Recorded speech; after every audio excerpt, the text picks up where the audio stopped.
Once upon a time, in a cozy little house tucked beside a forest, lived a tiny squirrel named Pip. Pip had a big, fluffy tail and the wiggliest nose you ever did see. He loved to collect acorns, not just any acorns, but the shiniest, roundest ones you could find. One sunny morning, Pip woke up to a delicious smell floating on the breeze. It smelled like a warm hug and fresh berries all mixed together. Pip's tummy rumbled with excitement.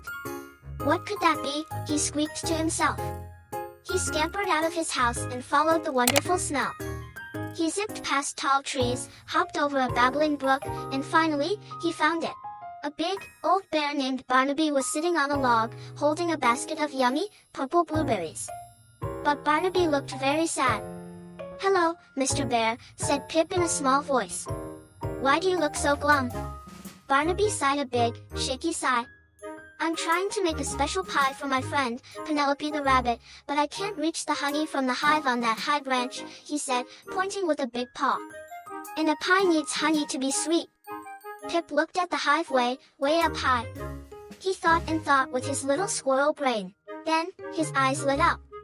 "I can help," he chattered. "I'm small and light, and I can climb fast." Barnaby's eyes widened. "Would you really?" Pip nodded his head so hard his ears wiggled.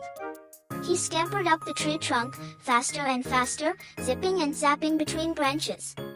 He reached the hive, grabbed a little bit of gooey honey on a leaf, and slid back down the tree. He carefully handed the leaf to Barnaby. Barnaby's face lit up with a big smile. "Thank you, little Pip. You're a true friend."